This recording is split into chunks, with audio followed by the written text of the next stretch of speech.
Salut tout le monde et bienvenue dans une nouvelle vidéo sur Comme dans ta bulle. J'ai le plaisir de lancer un nouveau format, un format que j'avais déjà fait avec le Comics Corner sur une autre chaîne. Mais là, cette fois-ci, c'est un peu différent, toujours avec la merveilleuse équipe du collectif Le Réseau. C'est un format d'interview avec une ou un invité. En l'occurrence, aujourd'hui, c'est une invitée. Je suis avec Ringo. Salut. Ça va ? Ça va parfaitement. Oui. Tu commences par la meilleure. C'est oui, c'est merveilleux. ça. Ouais, tout de suite. Donc tu vois, tous les autres, après, ce sera nul. Bah, c'est ça. Voilà. Mais ça, il fallait pas le dire. On le coupera en montage. Pas de souci. Voilà, une interview, un sujet où on débat ensemble. Déjà, juste pour revenir sur ton invitation, pourquoi tu es là ? On s'est rencontrés au Paris Fan Festival pour le Superman Day. En tout cas, j'ai pu, avec DC Comics, préparer avec Winnie Sensei une table ronde sur Superman pour fêter ses 85 ans. Et tu étais sur la table ronde et vraiment, et c'est pas du tout parce qu'on a 3 caméras sur nous, mais j'étais vraiment très très ravie de te rencontrer, très contente aussi de ta presta. C'est pas forcément facile des fois d'exposer ses connaissances devant un public, de répondre, de voir aussi par rapport aux autres quelle place on peut avoir, et puis même ta fraîcheur, ta sincérité. Voilà, je me suis dit cool, et surtout, et sans lien avec la thématique, et la transition est très subtile et très parfaite, c'est pas souvent qu'il y a des femmes dans ce milieu-là. Ah ça ouais, je suis d'accord. Dans le milieu de la pop culture, et ce que je voulais aborder aujourd'hui, c'est être une femme dans la pop culture. Comment ça se passe ? Comment on envisage, comment on travaille dedans, parce que toi après tu reviendras aussi sur ton parcours, qu'est-ce que tu fais, tes goûts et pour le manga et pour le comics. Donc voilà, il y aura toute une première partie sur qu'est-ce que nous on ressent en étant une femme, parce que c'est pas juste une question de genre. Évidemment, il y a des femmes, il y a des hommes, il y a des non-binaires. Vraiment, on a une différence, en tout cas notre place est différente parce qu'on est une femme dans ce milieu-là, du fait qu'on est moins nombreuses, et surtout à voir aussi avec toi, parce que toi aussi tu t'exposes sur les réseaux sociaux, on est moins nombreuses à s'exposer. Ouais. Et à se mettre sur les réseaux sociaux, parce que moi j'en connais plein des femmes qui lisent des comics, qui aiment les films du MCU, DCU, mais pour autant, comme moi je travaille aussi en presse, où je suis chargée de presse, et donc je cherche régulièrement des influenceurs, influenceuses, je me retrouve, mais des fois complètement bloquée à n'avoir qu'un listing d'hommes. C'est pas forcément mal, attention, c'est un fait. Donc c'était important aussi pour moi d'en parler, et pourquoi ça arrive. Et puis aussi une deuxième partie sur un peu les personnages féminins qui nous rendent fortes, qui nous font du bien. C'est un peu teasé un peu partout là. Il y en a beaucoup en plus. Il y en a beaucoup. Bon, déjà toi, est-ce que tu peux revenir sur ton parcours, qui tu es et qu'est-ce que tu fais ? Alors, moi, du coup, je suis Ringo, comme tu l'as si bien dit, la merveilleuse, l'unique, la seule, la parfaite, merveilleusement bien maquillée. Je me sens très, très nue. Non, mais toi, t'as des tatouages de ouf. Bientôt sur mes bras aussi. Mais voilà, moi, je suis Ringo. Je suis journaliste / chroniqueuse, animatrice. Enfin, j'ai plein de casquettes parce que je suis incroyable, faut le rappeler. Hein. Oui, c'est vrai. Faut le dire aux gens, je suis incroyable. Tu l'as dit tout à l'heure. Je suis incroyable. Voilà, une 3e fois.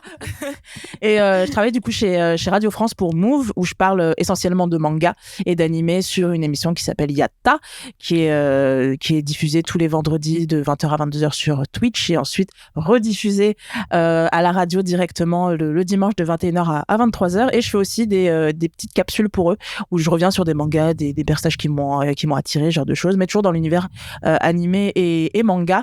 Et mon parcours, ça a été que juste avant ça, j'étais dans une petite émission du coup qui s'appelait Neketsu Show, avec une équipe merveilleuse qui m'accompagne aussi sur Yatta chez Move.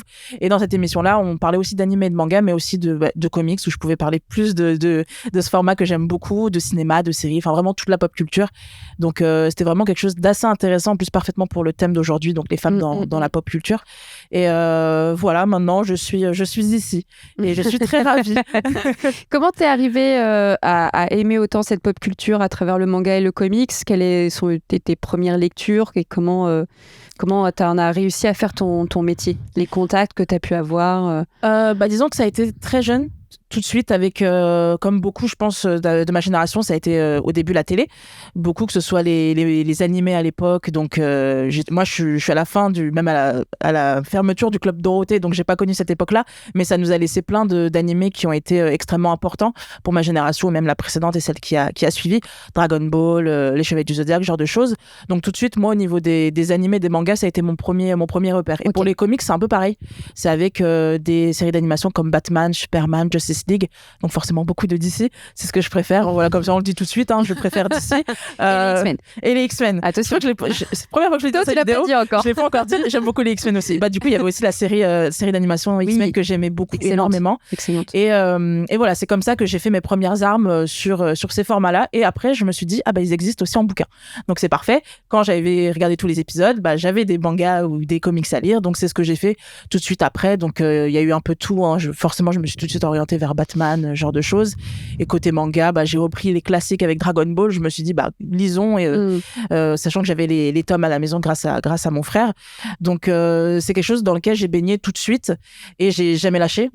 Souvent, je sais pas si ça t'est arrivé, on dit toujours c'est juste une phase et ça s'arrêtera après. Tu vas avoir de vraies passions. C'est un truc qu'on dit souvent, surtout aux femmes d'ailleurs. T'auras de vraies passions plus tard, un vrai métier entre guillemets. Et du coup non, 20 ans plus tard, je suis encore dans ces passions-là. Et j'ai travaillé sur un blog qui s'appelait Les Illuminati où on parlait vraiment de tout. Et grâce au doyen, au grand pop de ce blog, j'ai pu me faire énormément de contacts et du coup en arriver là aujourd'hui, c'est lui qui m'a du coup plug avec le producteur du Neketsu, de Yatta, etc. Et je l'en suis énormément reconnaissante et encore aujourd'hui, je te fais des gros bisous, merci à toi si tu passes sur cette vidéo. Spécial dédicace. Exactement. et voilà, après c'est beaucoup de connexions dans ce milieu-là, beaucoup de contacts à avoir, genre de choses et forcément vu que je suis quelqu'un d'incroyable, ça il faut le rappeler. Voilà, j'ai une culture absolument exceptionnelle. La meuf qui se prend pas pour de la merde. Non mais écoute, après ça c'est aussi un fait. Il y a énormément d'hommes qui aiment aussi à se dire, en tout cas se valoriser. Et il y a aussi beaucoup de femmes. C'est aussi très malheureusement féminin le syndrome de l'imposteur. Vraiment sur 10 copines, on le ressent toutes. Sur négocier un contrat, parce que ça, on pourra en parler. Moi, je suis en freelance et à chaque fois, j'avais récemment négocié un contrat. J'avais demandé à 5 copains et à 5 copines. Et sur les copines, c'était ouais, mais bon, prends ça déjà, c'est déjà bien. Non, mais attends, moi, je me sentirais pas à l'aise de parler d'argent. Et donc, les copains directs. Ah ouais, bon, attends, il faut négocier, ça y est, faut de l'argent. Ça m'est arrivé il n'y a pas si longtemps que ça. Ouais. Mais après, c'est des cas à part. C'est une généralité. Après, tu peux avoir des cas à part. C'est ça que je veux dire. Attention, moi, je suis aussi une femme dans la pop culture et je n'ai pas eu que des problèmes. Je n'ai pas énormément subi d'harcèlement, tu vois. Je suis pas dans l'exemple qu'on peut tout le temps citer, mais je sens que c'est particulier. Je sens qu'il y a un regard différent et je sens qu'il y a des contacts différents. Tu parlais justement de contacts. Est-ce que toi, et dans ton cercle proche et dans le réseau que tu t'es fait, tu étais un peu la seule femme à être passionnée de ça ou c'était tout de suite un peu plus large? Dès le début, en fait, j'ai senti que j'étais une des seules. Surtout côté manga, parce que ça fait un petit moment que je suis dans ce milieu-là, depuis environ 2015-2016. Dans la communauté manga, c'est plus des hommes qui en parlent? Ouais. Ok. Ouais, clairement, c'est plus des hommes. Moi, comme je viens de te dire, moi, je suis arrivée en 2015-2016, vraiment dans la professionnalisation du truc. Il n'y avait pas beaucoup de femmes, voire aucune. Il y en avait, par exemple, je pense tout de suite à Caroline Segara, qui est là depuis très longtemps avec No Life, etc., qui fait un boulot remarquable. Et qui était là, mais c'était une des seules. Maintenant, avec l'essor des nouveaux réseaux comme TikTok, genre de choses, il y a beaucoup plus de femmes, et ça, c'est cool, vraiment. C'est cool d'en avoir beaucoup plus. Mais encore aujourd'hui, il n'y en a pas énormément qu'on va inviter sur des émissions parce qu'on va dire, non, elles lisent que du ceci, que du cela, non, elles ont moins de culture, non, moins ça, ce que je trouve complètement débile au passage. Mais malheureusement, on a encore ce frein avec les femmes, même s'il y en a de plus en plus. Et même les femmes elles-mêmes vont avoir ce frein et se dire oui, mais si je poste tel truc, je vais être jugée parce que je suis une femme, parce que forcément, on sait moins de trucs que les hommes, c'est sûr, forcément. On va être jugé sur notre apparence physique, sur comment on s'habille, comment on se maquille, comment on s'exprime, parce que si on dit un gros mot, oh là là, c'est vulgaire pour une femme. Et donc, du coup, je pense qu'il y en a beaucoup qui voudraient être dans ce milieu-là et se lancer, mais qui se freinent elles-mêmes, ce que je peux parfaitement comprendre. Moi, depuis tout à l'heure, je fais des des vannes, genre je suis incroyable, j'ai une confiance zéro en moi. C'est juste pour, c'est un espèce de bouclier, le fait que je dise ce genre de choses, alors que je pense pas un seul mot de ce que ça je permet dis. aussi d'avoir une carapace et une protection. Exactement. Et c'est très intéressant ce que tu dis là. J'en parlais il y a pas longtemps avec Camille du collectif Le Réseau qui produit. Et moi, ce côté, comment dire, je parle fort. Je sais que des fois je peux être très tactile, que je rigole fort. Bon, ça, autre que je suis portugaise, ça fait partie de moi. Et j'ai l'impression que quand je me suis lancée il y a 5 ans, c'est pas du tout un filtre parce que, comme je disais, ça fait partie de mon identité, mais j'ai senti que je devais prendre de la place parce que si je la prenais pas, j'allais me faire manger. Tu vois ce que je veux dire ? Et que tout de suite, sur mes 10 clients, j'ai eu 8 mecs et tout de suite, j'ai eu des clients qui, aimaient bien mater, etc. Et je voulais pas être cette fille qui mate. Donc tout de suite, j'ai joué le truc, ah ouais, c'est vrai qu'elle est pas mal. En gros, tu peux me parler à moi comme tu parlerais à un autre homme. Ouais. Tu vois ce que je veux dire ? J'ai essayé de casser ce truc où je suis juste une fille. Et l'exemple le plus marquant qui m'est arrivé, parce qu'on peut se dire, non, mais ça, tu te racontes un peu n'importe quoi. C'était ma première année et j'étais à un festival qui est des Bulles pour déposer mes cartes de visite, voilà, pour me faire connaître, que ce soit par des maisons d'édition, des librairies, etc. Et donc, je pose ma carte à une jeune maison d'édition qui faisait de la jeunesse, que je ne citerai pas. Et bon, ils avaient l'air plutôt emballés, en tout cas, sympathique. Donc, moi, je suis assez souriante et contente parce que je suis très contente dans la vie.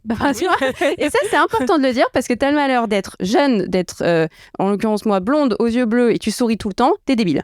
Oui, forcément, le cliché. Le cliché. Et donc, du coup, je passe la carte, vas-y, n'hésitez pas, nanana. Et ce qu'ils ne savaient pas, c'est que moi, j'avance et que était derrière moi mon copain qui, lui, arrive sur ce stand-là.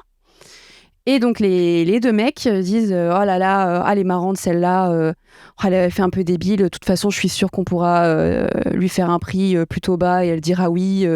Et vraiment, de la condescendance, il était très, très énervé. Donc, il me dit ça. Et je te cache pas que je tremblais un petit peu, que je me sentais très très mal. Et le premier truc que je me suis dit, c'est que ce sentiment, ce côté impuissance, je veux plus le revivre. Donc ce que j'ai fait, c'est que je suis repartie sur le stand et que je leur ai demandé de reprendre ma carte parce que ça coûte cher. Voilà. Et que je préfère donner ma carte à quelqu'un qui au moins me respectera. Peut-être qu'il me prendra pas en tant que client, mais au moins me respectera. Et ça a pas été facile. C'est quelque chose qui m'a beaucoup marqué. Donc je sais pas si toi t'as ressenti aussi des choses comme ça. Je le ressens de temps en temps, très souvent, mais ça va plus être du côté des viewers. Ok. Au niveau de mes fans absolus, forcément. Qui sont aussi incroyables. Et qui sont pas tout le temps, non, c'est un peu des bolos. Très souvent. Ça va être un autre pan de cette carrière-là. C'est le fait que tu t'exposes. Ouais. Donc forcément, tu vas avoir plein de commentaires négatifs, genre de choses. Parce qu'on est sur Internet, l'anonymat fait que les gens se sentent plus pissés. T'étais prête à ça ? Tu t'étais préparée ou tu t'es dit, bon, allez, je vais y aller, on verra bien ? Je me suis pas forcément préparée. Après, le truc, c'est qu'il y a une phrase que j'aime bien répéter aux gens qui me bâchent sur les réseaux, ce genre de choses. C'est que vous pourrez jamais me détester autant que je me déteste. C'est peut-être un peu triste de dire ça, mais c'est une réalité. Vous pouvez me bâcher autant que vous voulez. Dans ma tête, c'est encore pire. Donc, vous avez même pas idée. Et le truc, par contre, qui est un peu relou, c'est que tu vas préparer beaucoup de vidéos en amont, parce que c'est de l'écriture, c'est du montage, tout ce bordel-là. C'est hyper long à faire. C'est du temps que tu mets pour ces vidéos-là, pour ces projets. Et tu vas avoir derrière des mecs qui vont... Enfin, des mecs. Ça se trouve, il y a des femmes aussi. Mais soyons honnêtes, c'est souvent des gars et souvent des gamins en plus qui vont faire un commentaire sur ce que je disais tout à l'heure, ton look, ton physique. Le fait que juste que tu portes ça c'est un truc qui m'est arrivé il y a pas longtemps et ça continue de m'arriver, j'adore ça, un collier particulier. Oui, elle met tel collier, donc elle a telle pensée, genre de choses. Ah bon, allez-y, ça fait du référencement. T'as mis une lune t'es une sorcière. Oui, voilà, genre de choses. J'ai mis un collier avec un pentagramme et ça y est, let's go. Je prise à temps tous les jours, forcément. Et c'est des trucs en fait qui vont revenir souvent et au final sur 400 commentaires, tu vas en avoir 358 comme ça, mais pas forcément sur le contenu. Et pas sur le contenu. Ouais. Voilà. Alors et ça, c'est pas ce qui se passe. C'est pas ce qui se passe quand tu regardes d'autres. Est-ce que tu t'es amusé à comparer avec d'autres personnes, et donc en l'occurrence des hommes, qui eux font le même style de vidéo au niveau des commentaires? Est-ce qu'ils en prennent plein aussi la gueule sur... Non, clairement pas du tout. C'est des trucs souvent très positifs. Il y a des fois où il y en a qui vont un peu se faire bâcher, mais parce qu'ils ont dit n'importe quoi dans leur vidéo, donc le contenu du coup est bâché. Oui. Ça c'est complètement différent. Voilà. Mais au niveau du look, du physique, genre de choses, rien de particulier. Et ça malheureusement c'est un truc qu'on retrouve pour les femmes, mais partout. C'est pas que sur Internet, que ce soit même à la télé, genre de choses. Il faut que la femme soit jolie, qu'elle soit mince, qu'elle soit belle, de longues jambes, qu'elle mette une jupe pour mettre en avant ceci, cela. Alors que l'homme, non, il vient juste en costard et ça va très bien, voilà, il y a pas de souci. Et ça, c'est un truc qui est très relou, sachant que en plus moi, je pense que ça se voit, j'ai un style un peu, un curseur un peu du quotidien, de l'ordinaire, ce que j'aime beaucoup, et forcément on me remarque et je devrais pas m'habiller comme ça, je devrais pas me maquiller comme ça, c'est pas normal, je devrais juste avoir un lipstick, un trait de liner et rien de plus. Non, en fait, ça c'est pas moi. Et c'est un truc que les gens ont un peu du mal à percuter. Et c'est ça qui est relou, c'est que nous on est là, on veut juste parler de nos passions. Rien de plus, je veux juste parler de cinéma quand j'ai envie d'en parler, de comics, de manga. Mais non, ça va être toujours, on va te rabaisser, on va te montrer que t'es trop ceci, t'es trop gros, t'es trop maigre. Derrière, on te rappelle constamment que t'es une femme. C'est ça. C'est ça qui est intéressant et c'est ça que je trouve qu'il faut pointer, c'est que on rappelle pas et on n'a pas besoin de dire ah mais j'aime cet influenceur parce que en plus c'est un homme et en plus tu vois peu importe le genre, surtout aujourd'hui où il y a une meilleure liberté sur ça et moi en tout cas j'ai ressenti la chose ah non mais en plus j'aime bien Alexandra, en plus c'est une des seules femmes qui parle de comics. En plus, c'est même pas vrai parce que justement, il y en a plein qui en parlent, mais qui s'exposent un peu moins, qui sont juste journalistes qui derrière un blog, mais qui sont tout aussi, voire des fois plus intéressantes que moi. Sauf qu'à un moment donné, moi, comme je travaille en com, j'ai essayé d'un peu plus me montrer et j'ai vu que ça me marchait plus. Et ce qui m'a permis derrière d'avoir plus de contrats aussi avec DC notamment. Mais attention, j'ai travaillé aussi très très dur pour ça. Ça, les gens, ils ont un peu du mal à le comprendre, mais constamment. J'ai l'impression qu'on me ramène à ma condition de femme. Et comme tu disais, ça déporte un peu le sujet principal qui est parfois juste le contenu. Je me souviens une fois, j'étais allée donc c'était vraiment pareil, les premières fois où je commençais à acheter plein de comics, donc j'allais plus à la Fnac qu'en librairie.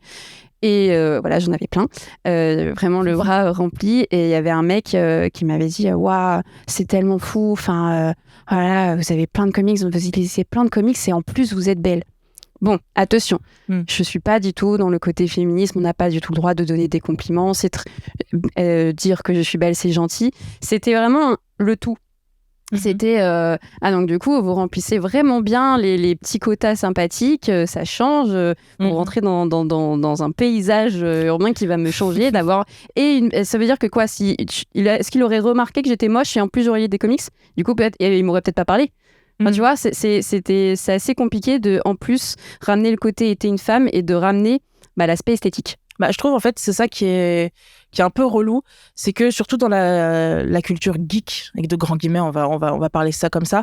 En fait, vu que c'est tellement connoté homme, en fait, il suffit juste qu'il y ait une femme et ça y est, le monde est bouleversé. Comment ça, une femme joue à Warhammer ? Qu'est-ce que c'est que ce bordel ? Généralement, non. Parce qu'on a souvent l'image, les gens ont souvent l'image du geek avec une grosse barbe dans une chambre avec ses potes et rien de plus qui joue à Donjons et Dragons. Alors que non, c'est plus ça aujourd'hui. Clairement pas. Aujourd'hui, on peut avoir des femmes qui lisent des comics Star Wars, qui vont regarder les films, ce genre de choses, mais ça reste quand même en minorité. Et c'est ça le souci, c'est qu'on est tellement dans ce cliché du geek, de l'otaku, tout ce qu'on veut, que juste le fait d'avoir une femme dedans, on a l'impression que elle mérite pas d'être ici parce que t'es une femme. Tu connais pas Star Wars, t'es une femme, on te le rappelle. Mais est-ce que ça existe parce que justement on manque de représentation et que on aurait peut-être besoin de plus et de femmes qui sont invitées sur des plateaux télé, qui se lancent aussi sur YouTube. Tu l'as dit tout à l'heure, pourquoi on se lance pas aussi sur YouTube globalement, c'est qu'on a peur des remarques sexistes. Moi j'ai eu beaucoup de mal avant de me lancer et tu sais j'avais ce truc où dès que je postais une vidéo, je lançais le téléphone. J'avais peur des premiers commentaires, je voulais pas les regarder et j'avais très peur qu'on me juge à ma manière de parler parce que des fois voilà je peux un peu boguer, des fois je suis un peu dyslexique et tout, donc j'avais peur qu'on me ramène à ça et en disant bon elle est débile. En plus, c'est une femme et elle est débile, tu vois. Vraiment, la mise en avant m'effrayait. Et puis, au final, je suis tellement passionnée, je me suis dit, c'est trop dommage. Et surtout, Comme je disais, j'ai développé, comme toi, entre chroniqueuses, j'ai développé toute une partie conférences. Du coup, j'ai écrit des conférences à des conventions, notamment au Angers et Bordeaux Geek Festival. Et j'avais fait une conférence sur la place des femmes dans les comics indépendants. Et il y avait des femmes qui étaient venues me voir à la fin des confs en disant vraiment merci parce qu'on voit pas beaucoup de femmes parler de comics et ça me donne envie de me déplacer en librairie. Et c'est pareil, je sais pas toi au niveau des librairies manga, mais sur je sais pas une dizaine de librairies. Vraiment là, tu vois, j'ai une quinzaine de librairies de comic shop, c'est tenu que par des hommes. Ouais.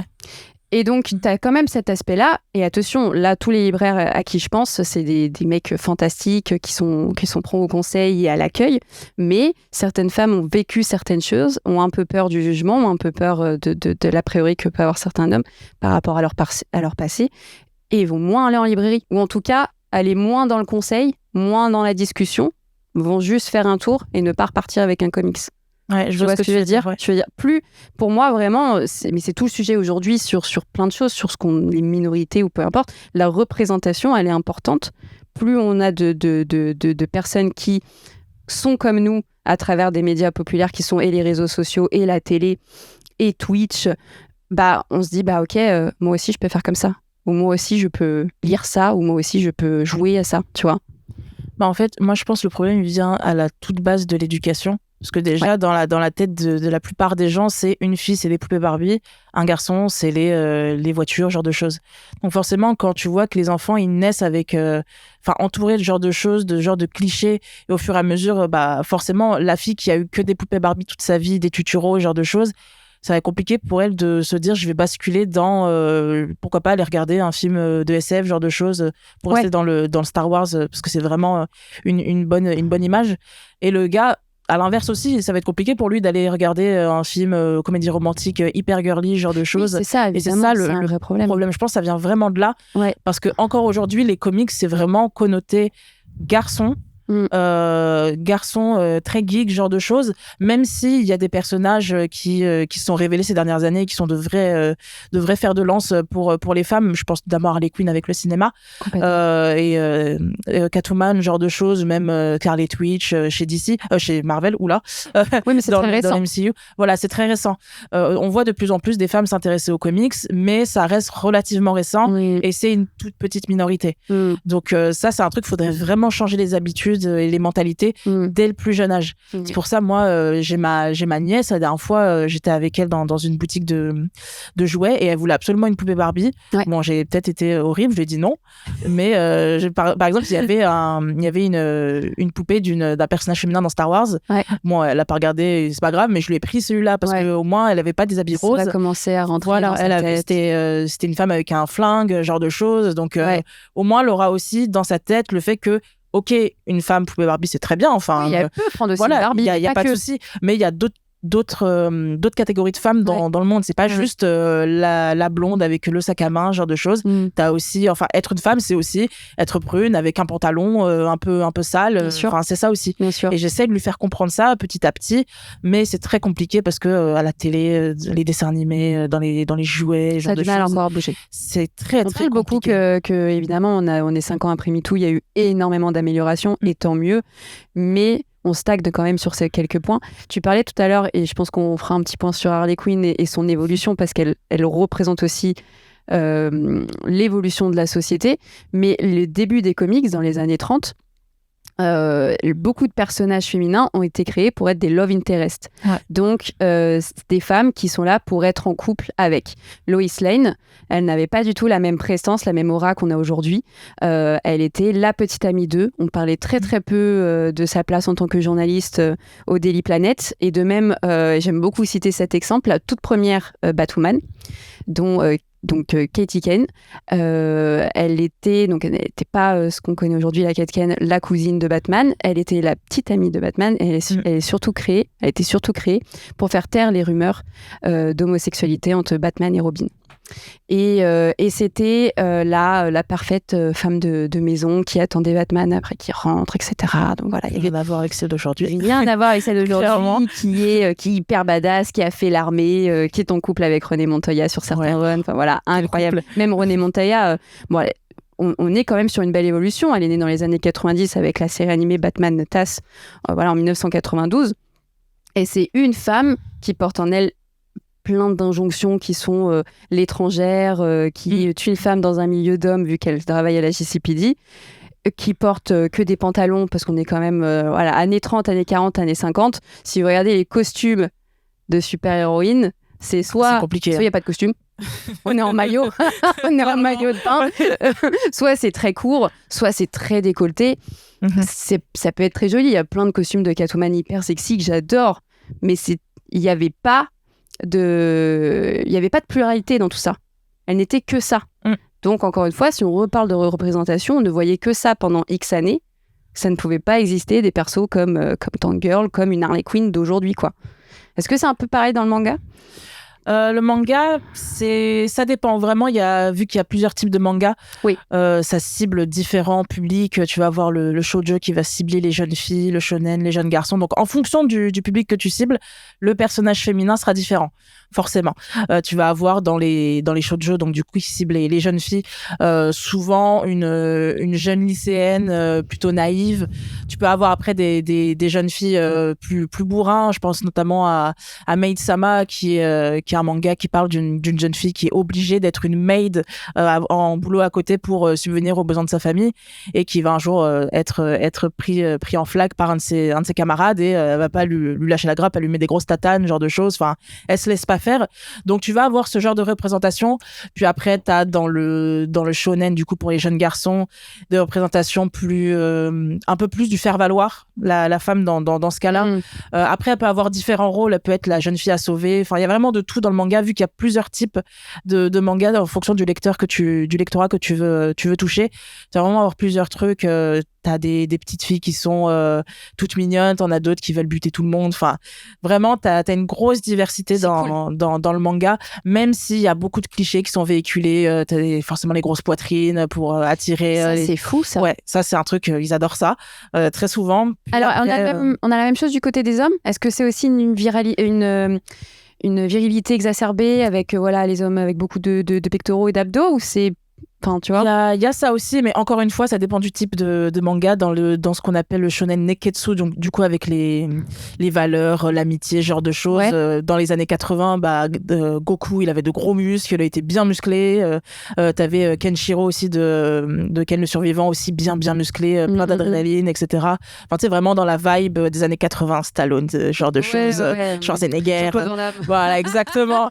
En fait, tout dépend vraiment du manga que tu vas avoir. Après, tout dépend. Ouais, voilà, et tout dépend de si c'est un auteur homme ou un auteur femme. Enfin, vraiment, il y a vraiment pas mal de choses dans le manga. Il y a à boire et à manger. Ouais. Vraiment, il y a de tout. Il y a du cliché, il y a des trucs plus avertis, plus profonds. Quand c'est des femmes qui écrivent d'autres femmes, des fois c'est un peu plus poussé, n'empêche. Il y a des hommes qui écrivent aussi des personnages féminins très intéressants. Il y a vraiment de tout. Donc le manga, c'est pas comme beaucoup pensent, c'est juste la femme avec des gros seins et l'homme qui vient la sauver parce qu'il est trop musclé. Il y a de ça, des fois, de temps en temps, je vais pas dire le contraire. Comme des récits classiques dans les comics. Voilà, c'est ça, mais il y a vraiment beaucoup.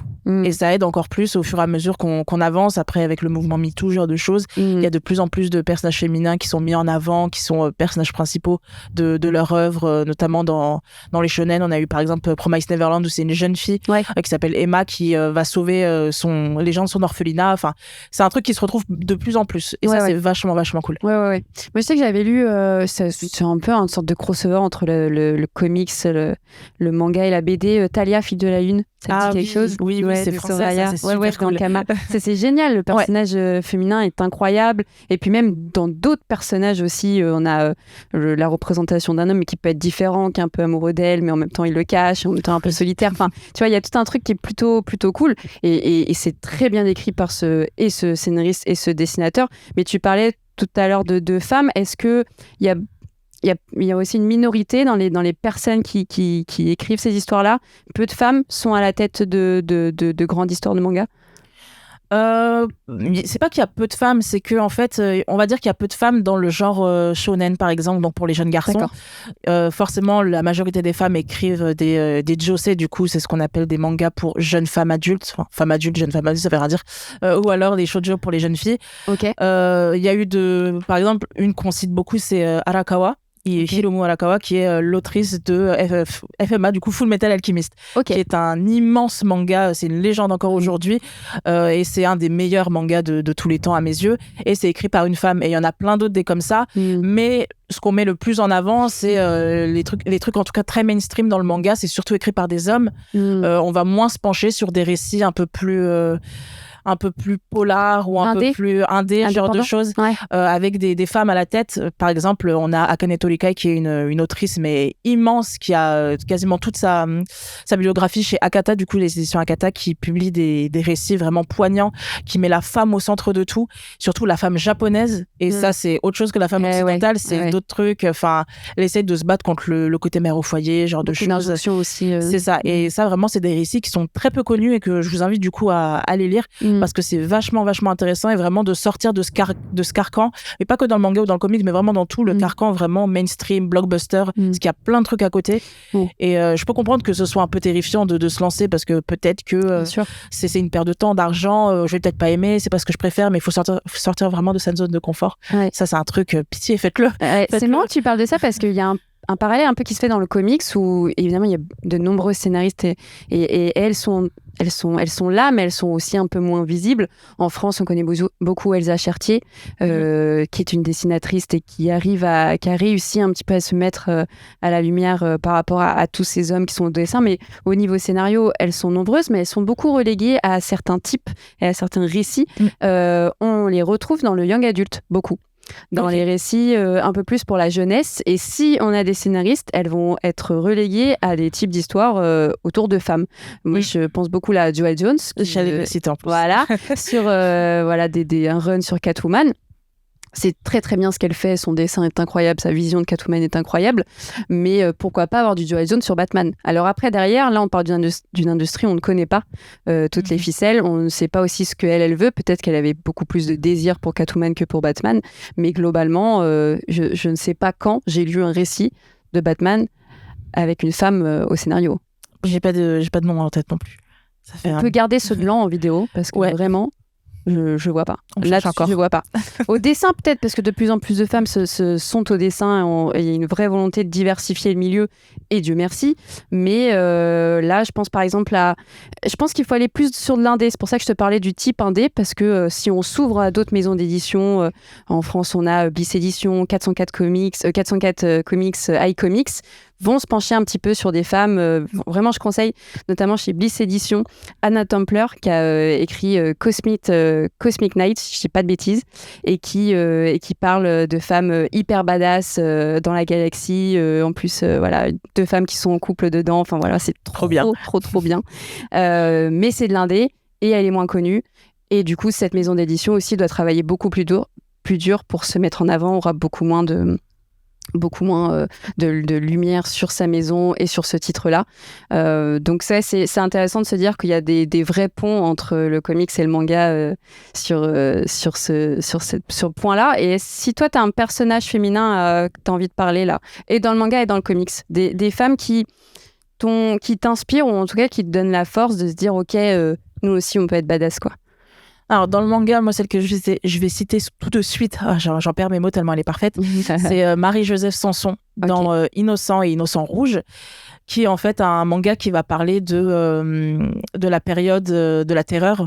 Enfin, avec la famille Sanson, qui sont des bourreaux qui ont vraiment existé au XVIIIe siècle. Je commence déjà à perdre mes dates, il me semble. Du coup, en France. Et c'était des bourreaux, du coup, et jusqu'au moment où la fameuse guillotine a été inventée. Donc, leur boulot, c'était de trancher les têtes des gens. Voilà, les condamner.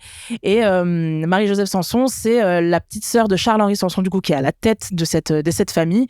Et elle, en fait, elle veut pas être dans les mœurs de l'époque. Donc, à l'époque, forcément, une femme, elle doit se marier, faire des enfants et rien d'autre. Et elle sait pas ce qu'elle voulait. Elle voulait trancher des têtes, clairement. Et c'est vraiment la façon dont Sakamoto, l'auteur, l'a écrite et l'a dessinée. Enfin, elle est parfaite, vraiment. Elle a de longs cheveux blonds. À un moment, elle se rase pour montrer qu'elle en a un peu rien à foutre. Et ça, c'est quelque chose qui m'a marqué quand j'ai lu, parce que je me suis dit, mais oui, c'est ça qui est hyper cool. Et il fait pas mal de parallèles avec le monde d'aujourd'hui. Il y a des moments où, même si on est à l'époque, ils sont sur Twitter et tout. Enfin, il y a des trucs hyper intéressants où elle se fait bâcher. Et elle, en fait, juste, elle en a rien à faire. Un moment où même, bon, elle est tout petit spoil, elle va se dire, bon, faut que je me marie à quelqu'un. Elle prend le premier pecno qui est là, c'est un bonhomme immonde, hyper balèze et tout. Enfin, il peut même pas sortir de son lit. Elle est au cliché, c'est ça? Ouais, parce qu'en fait, elle peut rien faire d'autre. Bon, elle se dit, bon, je vais faire ça, au moins ça sera couché, cette case-là. Elle se marie, elle fait un enfant avec lui, elle fait maintenant, vous me foutez la paix. Et ça, c'est hyper cool, du coup. Et à chaque fois, en fait, elle prend le taureau par les cornes. Alors qu'à l'époque, en plus, vraiment, une femme, ça doit porter des robes, genre de choses. Et elle, en fait, hors de question, elle prend le contrôle. Voilà, elle avec son pantalon, son épée et rien d'autre. Et ça, c'est un personnage vraiment que j'ai adoré, que je trouve exceptionnel. Et il faut vraiment lire Innocent Rouge parce que c'est très très bon. C'est chez Delcourt Tonkam. Je vous le recommande. Trop bien. Et si je peux citer un autre perso, je vais partir sur un comics parce que c'est mon personnage féminin préféré de comics qui est très décrié, c'est Catwoman. Donc du coup, Selina Kyle. Même si j'aime beaucoup Zatanna aussi, mais Selina, en fait, ce que j'aime bien, c'est que aujourd'hui, on pourrait la pointer du doigt en disant mais ça, c'est vraiment le truc de l'époque. Elle est en cuir, latex, les gros boobs, c'est la femme de Bruce Wayne, etc. Mais en fait, c'est ça que j'aime bien chez elle aussi, parce qu'une femme, faut arrêter de penser que féministe, c'est être avec un pantalon. Ouais. Non, il y a aussi des femmes qui sont magnifiques comme ça, et c'est très bien. En fait, il faut de tout pour faire un monde. Et ça, c'est cool avec Selina, parce qu'elle assume ses formes, elle assume ce qu'elle est, elle est très dans le charme. C'est vraiment le personnage de séduction par excellence. Tout ce qui a suivi derrière, c'est clairement inspiré de Selina Kyle. Et c'est quelque chose que j'aime beaucoup, parce que quand même, son mec, c'est Bruce Wayne, c'est Batman, c'est pas rien. Et elle baisse pas la tête devant lui. C'est limite, elle est au-dessus de lui un peu, limite des fois, elle se laisse pas faire. Jeu, hein. Elle mène le jeu finalement dans cette danse-là. En fait, entre les deux, c'est le jeu du chat et de la souris. Ouais. Et c'est toujours elle qui va mener la danse. Dans le run de Tom King, quand il devait se marier, ça se fait pas. C'est Selina qui a pris cette décision. Bon, elle le voulait pas, il s'est passé un truc, mais c'est elle qui prend cette décision-là, et c'est toujours Bruce qui va essayer de la rattraper. Et ça, c'est quelque chose que j'aime beaucoup, parce que tout comme Lois Lane avec Superman qui porte la culotte dans le couple, très clairement, il y a un truc avec Selina qui ne se laisse pas faire, ne se laisse pas prendre par les griffes de Bruce, alors que par exemple, pour citer un peu sa rivale de toujours, Talia, elle a toujours voulu Bruce, jusqu'au point où elle... Et même Talia suit un peu le chemin de son père. Voilà. Elle est très, très dominée par ça. Ouais. Batman, c'est un personnage extrêmement imposant, que ce soit pour la Bat-Family ou même la Justice League. Il aura toujours une aura supérieure aux autres, et pour rester sur Talia, elle va toujours essayer de l'attraper, et jusqu'au moment de cette fameuse nuit où ils conçoivent Damien, qui est un peu un viol, hein. Disons un viol, je voulais pas le dire, mais il y en a beaucoup qui disent non, il n'a pas été violé, il y a un truc dans son verre, ça s'appelle un viol, clairement. Non, mais c'est-à-dire que si là on essaye de faire une émission quand même un peu intelligente, ça sert à rien de faire un girl power alors pour un girl power. Là, dans le cas, oui, c'est un viol. Voilà, donc Batman était violé, si vous le saviez pas. Je ne supporte pas ça pour les femmes, donc pareil pour les hommes. Donc il y a quand même ce côté où elle est prête à aller là pour avoir un enfant de Bruce, pour créer le parfait guerrier, etc. Alors que Selina, elle est entre les mailles du filet. Et ouais, c'est très intéressant ce que tu dis sur Catwoman, parce qu'elle porte en elle beaucoup de préjugés liés à ces objets, le fouet, le côté un peu dominatrice, le sadomasochisme qui peut être derrière, qui est un peu révélateur de secrets un peu cachés des hommes qui vont aller dans certains lieux pour faire ce qu'il y a à faire, mais ça existe, c'est en elle, ça fait partie d'elle, et ça ne fait pas non plus d'une femme complètement portée juste sur le sexe. Mais elle est sexy, c'est ça qui est intéressant. C'est-à-dire qu'elle peut être une femme qui porte du latex, qui est sexy, qui est indépendante, et qui fait partie de cet univers-là, sans pour autant être juste dans cette catégorie, tu vois ce que je veux dire? Ouais, clairement. Et en fait, le truc qui pourrait un peu je vais pas dire la rabaisser, c'est pas ça, mais ce que les hommes en font, c'est que c'est souvent un fantasme pour elles.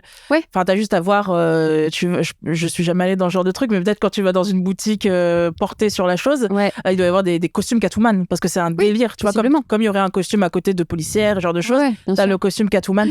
Et c'est ça que j'aime, enfin, c'est pas ça que j'aime bien, c'est pas le fait qu'elle soit dans des trucs comme ça, mais c'est que... On a les adresses tout de suite en lien sur YouTube. Mais ce qui est cool avec elle, c'est que vraiment, en fait, elle a conscience de sa force, de sa beauté, de sa sensualité, de son sex appeal. Tout comme Poison Ivy. Exactement, tout comme Poison Ivy. Et on peut faire directement un parallèle avec les Gotham City Sirens. Parce que ce qui est cool, c'est que surtout Ivy et Selina, elles ont conscience de ça et elles en jouent. Ouais. Parce que du coup, les hommes sont un peu à leurs pieds. C'est le mythe de la femme fatale, voilà. dérivé des pin-up, ouais. Exactement. Ouais. Et ce qui est cool avec du coup, le troisième personnage de ce trio, c'est que Harley, du coup, elle casse tout ça. Ouais. Elle est pas du tout dans la sensualité, ce genre de choses. Elle est complètement folle. Harley, c'est un peu la femme enfant. C'est ça. C'est l'aspect d'avoir une femme qui rigole beaucoup. C'est pour ça qu'elle me plaît, parce qu'elle est hyper ambiguë et elle n'est pas juste une certaine caractéristique de la femme, elle est un peu tout. Et c'est notamment le côté artistique qu'il peut y avoir. Les scénaristes s'amusent de ça, à donner une Harley Quinn qui peut juste être très sexy, une Harley Quinn qui peut être très enfantin, une Harley Quinn complètement folle, une psychiatre, une femme intelligente, et elle est toute à la fois. Et c'est ça qui est assez cool avec elle, c'est l'évolution qu'elle a eue, et puis d'avoir eu un premier temps une Harley dans les années 90 qui a été créée pour le Joker et par le Joker. Ouais. Et ça, c'est complètement OK. Il lui fallait, en tout cas à ce vilain, quelque chose un peu plus léger pour que les familles puissent regarder aussi cette série, qui est quand même une série plutôt sombre. Hein. Ouais, clairement. C'est pas adapté aux enfants de 3-4 ans. Hein. Et elle a porté cette fraîcheur, ce côté plus rigolo du Joker, parce qu'il a beau faire il parle rien très drôle. Et au fur et à mesure, avec l'évolution de la société, ce n'est pas juste une petite amie. Mais bien plus que ça qu'une relation amoureuse, c'est aussi qu'elle n'était pas tout à fait d'accord à ne faire que le mal. Ouais. Elle a un côté bon en elle. Et dans les récits actuellement, on développe tout cet aspect-là de... Scarlet est une héroïne complètement à part entière. Elle fait des fois appel à Batman pour lui demander un peu des conseils. Mais elle a aussi comme meilleure amie et maintenant comme copine Poison Ivy. Poison Ivy, elle aussi, qui est très ambiguë au niveau du bien et du mal. Et c'est ça qui est vraiment cool avec ces personnages-là. C'est que c'est pas juste une femme belle, ça va bien plus loin que ça. Et ça reprend un peu ce qu'on disait en tout début d'émission. On veut pas être seulement considérée comme juste une femme belle. C'est ça. Et surtout que Harley, ce qu'il faut bien noter, que c'est une survivante aussi, parce qu'elle a une relation très compliquée avec Tonton J, donc le Joker. Clairement, c'était une femme battue, hein, on peut le dire tout de suite. On voit beaucoup ça dans Mad Love. Une femme soumise, oui. Et voilà, c'est vraiment une femme soumise, et c'est une survivante. Et ça, c'est aussi important pour les femmes qui ont été malheureusement dans cette situation-là, d'avoir un personnage qui les représente aussi. Que ce genre de choses soit développé dans les comics ou même dans d'autres médias, c'est quelque chose d'extrêmement important, et je trouve ça vraiment cool que ce soit dans les films avec Margot Robbie ou même là dans la série animée sur Harley, où on peut la voir vraiment s'émanciper du Joker. Et ça, c'est quelque chose d'important, parce qu'elle a, comme tu as dit, elle a toujours été la seconde, ça a toujours été son Harlequin sur le côté, et c'est quelque chose d'important qu'elle puisse s'émanciper, parce que c'est aussi ça, du coup, ce dont on parle depuis tout à l'heure, c'est vraiment les femmes qui peuvent s'émanciper. Et Harley, c'est complètement ça. Et aujourd'hui, ce qui est intéressant avec elle, comme tu as dit, c'est que bien ou mal, on sait pas trop, elle est pas manichéenne, et ça, c'est vraiment quelque chose que j'aime beaucoup. Ça change. Et voilà, sa relation avec Ivy, elle est complètement naturelle, parce qu'elle a toujours été sous-entendue un peu, mais là, enfin, ça y est, on peut mettre les mots dessus et les images, et ça fait vraiment, vraiment plaisir. Et c'est pas une relation qui est forcée, ça aussi, tu sens que c'est pas juste pour satisfaire un lectorat, un quota ou les fantasmes de certaines personnes. C'est vraiment Ivy et Harley, c'est deux femmes qui se sont trouvées l'une en l'autre, qui peuvent se comprendre, qui s'apportent beaucoup aussi, et qui s'apportent énormément. Leur différence créer un lien particulier. Exactement. Et ça, c'est quelque chose que j'aime énormément avec les deux. Elles sont très différentes, avec Ivy qui est beaucoup plus dans la sensualité, dans l'intelligence, etc. Et Harley, en fait, c'est une pile électrique. On peut pas la contrôler, et c'est ça que j'adore avec les deux. Il y a beaucoup de récits aussi où Poison Ivy, t'as vraiment l'impression qu'elle s'occupe d'une enfant, et elle est très énervée. Il y a vraiment des cases mythiques où elle lève les yeux comme ça, mais qu'est-ce que t'as fait encore comme bêtise? J'adore. Moi, il y a un perso que je veux vraiment aborder, parce qu'elle est très importante pour moi, et elle est aussi sur le plateau, c'est Tank Girl, que j'aime beaucoup. Vous pouvez retrouver dans le label français, le label 619. Et pourquoi j'ai voulu aussi me la tatouer sur le bras, parce qu'elle représente pour moi tout ce que peut être une femme, c'est-à-dire qu'on peut être badass, qu'on peut sortir aussi de tous les carcans, de toutes les injonctions, de tous les préjugés qu'on nous a posés, qu'on peut se raser les cheveux si on a envie et on n'est pas juste Britney, qu'on peut conduire un tank, parce que c'est dans le nom, hein, elle conduit vraiment un tank, elle a eu un passé de militaire et elle est, on peut le dire, je pense, anti-capitalisme parce que ça l'a vraiment énervée et elle a décidé de former son crew avec un kangourou humain et 4 autres filles totalement aussi badass qui représentent aussi une forme de féminité différente. Et elle est aussi très touchante et elle est aussi très forte et elle est aussi très drôle et elle est tout ça et on peut être tout ça. Et moi, elle m'a fait du bien à un certain moment de ma vie où des fois, j'avais un peu envie d'abandonner parce que c'est compliqué, parce que des fois, je me sens toute seule en tant que meuf et c'est pour ça aussi que ça m'a fait très plaisir de te rencontrer. Et en fait, non, elle poursuit. Si elle a plus son tank, elle va prendre un autre véhicule pour continuer sa route. On peut pas l'arrêter. Et voilà, je pense que c'est un perso très très cool. Et c'est aussi arrivé un moment où je parlais tout à l'heure que j'avais écrit une conférence sur la place des femmes dans les comics indés. Et donc, elle est dedans. J'avais pas trop d'infos, j'avais pas beaucoup d'articles qui parlaient d'elle, je te parle même pas de bouquins. Et c'est ça qui me dérangeait aussi, c'est qu'il y a 10 500 encyclopédies de Batman. Alors, j'adore Batman, hein, ça y a aucun souci. Mais il y a beaucoup d'ouvrages sur les super-héros en général, certaines super-héroïnes, mais pas forcément de ces personnages féminins-là, qui sont aussi dans le paysage du comics et qui sont aussi très importantes.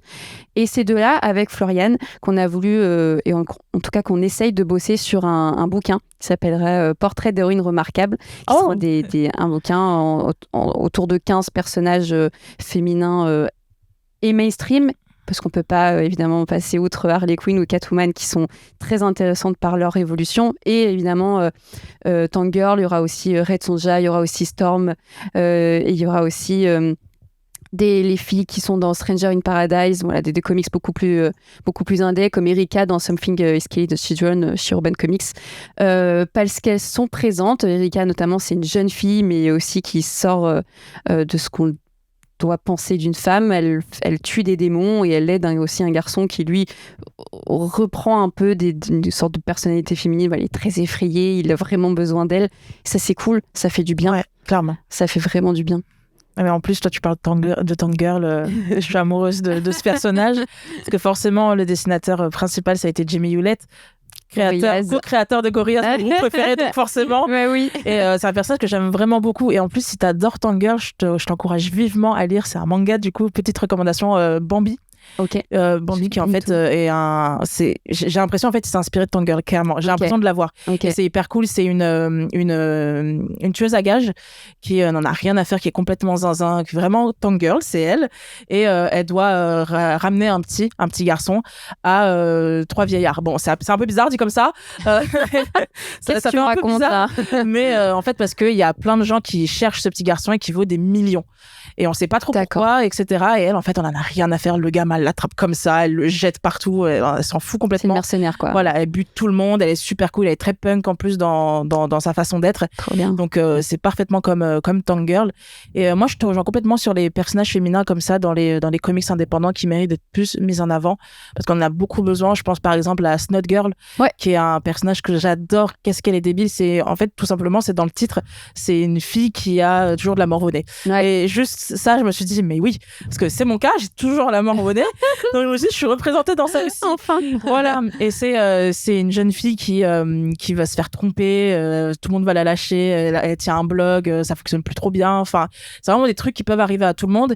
Et c'est cool de pas avoir la fille parfaite, en fait, toujours les cheveux bien brossés. Captain Marvel. Voilà. Même si évidemment elle est Captain Marvel. Elle est très intéressante. Il y a énormément de beaux runs. Tu vas t'engueuler avec Floriane, hein, parce que Floriane c'est son personnage préféré, un de ses personnages préférés. Mais Captain Marvel physiquement, elle représente la perfection. De toute façon, même on l'a vu dans les films. Elle arrive, elle casse tout. Ses cheveux sont parfaits. Après, alors attention, elle a une évolution parce qu'elle a aussi une coupe un peu plus punk, mais peut-être un peu plus lisse, comme peut être un Superman aussi qui est assez lisse finalement. Moi, en fait, j'ai vraiment besoin de personnages qui font des erreurs, des personnages féminins qui échouent, qui réessayent, qui échouent encore une nouvelle fois, qui abandonnent. Enfin, j'ai vraiment besoin de tout ça, moi. Ouais. C'est pour ça, par exemple, pour rester chez Marvel, Wanda, c'est un personnage que j'aime beaucoup parce que elle a eu elle a une évolution assez folle quand même. Elle a eu ses enfants, puis après, il y a eu House of M qui s'est passé. Enfin, c'est vraiment des trucs que j'aime beaucoup parce que elle va vers le mal, puis après, finalement, vers le bien. Comme Harley, comme on disait tout à l'heure. Moi, j'ai besoin de personnages qui se trompent, qui font des erreurs, qui sont pas parfaits. Et ça, c'est un truc qui me manque encore aujourd'hui dans plein de récits, mais pas que sur les comics ou les mangas, vraiment dans les films en général, etc. Ouais. J'ai besoin de personnages féminins qui font des erreurs, qui réussissent et qui abandonnent encore une nouvelle fois. Enfin, c'est vraiment quelque chose dont on a tous besoin parce que c'est ça, au final, les humains, c'est qu'on fait énormément d'erreurs. Complètement. Et du coup, ce qui est intéressant, c'est que si ces personnages féminins font des erreurs, ça casse le truc de la femme qui doit être parfaite, qui doit ne pas dire un mot de travers, toujours le ton très bas. Enfin, j'ai besoin de ça. J'ai besoin d'une femme qui hurle, qui gueule, qui pleure quand elle veut pleurer. Ce qui implique qu'on aura un petit peu moins de pression aussi à chercher cette perfection que les hommes, des fois, n'atteignent pas forcément et n'ont pas besoin d'atteindre parce qu'il y a ce côté un peu plus relâché. Et nous aussi, on devrait aussi avoir cette quête, cette envie, cette ambition de se dire, on est juste aussi ce qu'on est. Et c'est pas parce qu'on est une femme qu'on doit cocher toutes les cases de la perfection, quoi. Ouais, et comme les hommes aussi, s'ils veulent pleurer, pleurer. Ça, c'est un truc que j'ai besoin aussi. Enfin, il y a des personnages masculins qui ne pleurent jamais parce que c'est trop être une femmelette de pleurer. C'est pas assez viril. Non, c'est Batman, je suis désolée, mais je l'adore. Mais alors, non, moi, je suis un héros solitaire. Je n'ai besoin de personne.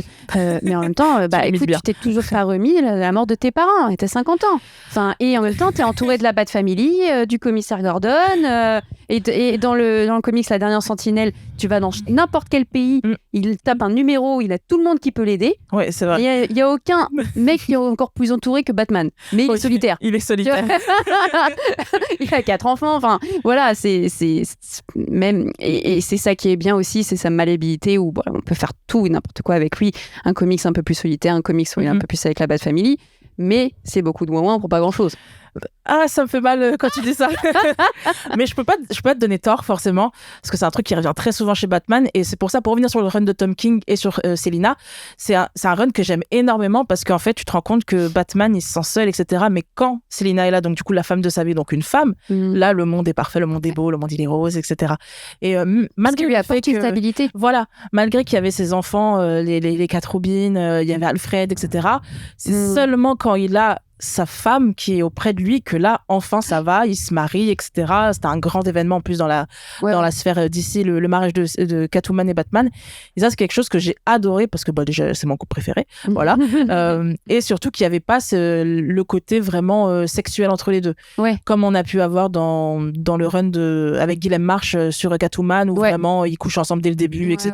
Même si c'est super, c'est bien, mais là vraiment c'était plus dans l'émotion des deux, et c'est quelque chose que j'ai beaucoup aimé, notamment avec Selina qui elle aussi est très solitaire, etc. Toujours elle va dire oui les hommes ceci, les hommes cela, mais en fait c'est parfait. Donc, et sa personnalité aussi découle du passé qu'elle a pu avoir, l'un de ses passés, qu'elle a connu le milieu de la prostitution, qu'elle est très forte et qu'elle est blindée aussi parce qu'elle a pu vivre et parce qu'elle a pu voir de certains hommes qui ont fait ça, et à des jeunes filles, notamment sur le run de Joël Jones, elle s'occupe de jeunes filles comme ça qui ont tourné dans des maisons closes, et elle a à cœur de porter à bout de bras tout un pan de féminité qui ont subi des choses compliquées, de jeunes filles qui ont été abandonnées dans la rue. Ça fait partie d'elle. C'est incroyable. Ouais, c'est pour ça que j'aime beaucoup Selina, et à l'inverse, j'aime pas énormément Barbara Gordon. Oui, je sais, je vais me faire taper sur les doigts. Mais Barbara, j'ai dit que Batman, il fait du ouin-ouin, donc bon. Batgirl, c'est vraiment... alors, ok, c'est la fille, entre guillemets, de Jim Gordon. Elle voulait s'émanciper de lui, etc. Et ça, c'est cool de ce côté-là. Mais en fait, moi, je vois juste, comme tu disais tout à l'heure, à l'époque, quand il y avait... insérer nom du super-héros et girl à la fin, c'est juste pour faire le pendant féminin, et Batgirl au début ça a été un peu ça. Après on parle de représentation, ce qui est intéressant avec Batgirl c'est que elle est aussi un petit peu le rat de bibliothèque. Moi qui adore bouquiner, ce côté assez lectrice, assez enquêtrice, elle recherche par elle-même, elle veut pas juste être la fille d'eux, ça c'est intéressant aussi. Et puis il y a son évolution à cause du récit Killing Joke où le Joker l'attaque et elle se trouve blessée et handicapée et en fauteuil roulant. Oui, on peut être une femme en fauteuil roulant et être autant badass et avoir son propre nom et être indispensable et pour Batman et pour toute la Bat-famille. Et ça, c'est très cool. Ça, c'est pour ça que je préfère largement Oracle à Batgirl. Oracle, ouais, je la préfère largement Oracle parce qu'en fait, elle a un côté plus en retrait. Et c'est là où elle a toutes ses capacités au max. Parce que c'est vraiment quelqu'un d'intelligent, qui sait hacker, etc. T'es pas très fan d'elle sur le terrain. Ouais, voilà. Okay. Si je dois choisir une bad girl, c'est Cassie que j'aime beaucoup. Okay. Cassandra, quand elle est sur le terrain, je l'aime vraiment beaucoup parce qu'elle elle est vraiment... c'est un ninja. Ouais, voilà, c'est la fille de Lady Shiva, donc forcément. Donc, elle est vraiment bourrin, etc. Mais Barbara, je la préfère vraiment quand elle est avec Alfred, vraiment dans la Batcave, etc. Quand elle peut les aider sur le terrain. C'est vraiment quelque chose que j'aime énormément. Et pour citer un dernier petit personnage comme ça de l'univers Batman que j'aime beaucoup, c'est j'ai complètement oublié son nom, la honte, celle qui est la Robin avec lui sur Dark Knight Returns. Carrie Kelly, j'avais envie de dire Casey depuis tout à l'heure. Carrie Kelly, voilà, en fait, c'est un personnage que j'adore, celui-là, parce qu'en fait, cool. Elle a une coupe garçonne, elle a des grosses lunettes. Ouais. Au début, je crois que c'était un garçon quand je l'ai vu de loin. Et en fait, mais c'est un des meilleurs. Ça joue sur ça joue sur ce côté femme-garçon. Et en fait, peu importe, c'est juste une fan de Batman qui veut, elle aussi, avoir le costume de Robin. Et c'est une des toutes premières femmes qui a porté le costume de Robin, parce qu'on a aussi Stephanie Brown, spoiler, qui l'a porté. J'ai l'impression qu'on peut parler pendant des heures. Oui. Et à mon avis, on va reparler pendant des heures. Mais merci beaucoup d'avoir abordé ce sujet-là. C'est passionnant. Je pense que, je sais pas, on en fera 12 000 parties parce que j'ai encore plein d'autres choses à dire. Mais j'espère que ça vous a plu. N'hésitez pas à nous dire aussi en commentaire, que ce soit des femmes ou que ce soit des hommes, qu'est-ce que vous pensez d'être une femme dans le milieu de la pop culture. Et puis même, on a abordé beaucoup de personnages et de lecture et de conseils lecture. Donc, on mettra ça dans la bio de la vidéo. Et puis, je vous dis à bientôt pour un prochain interview et à bientôt, Ringo. À bientôt.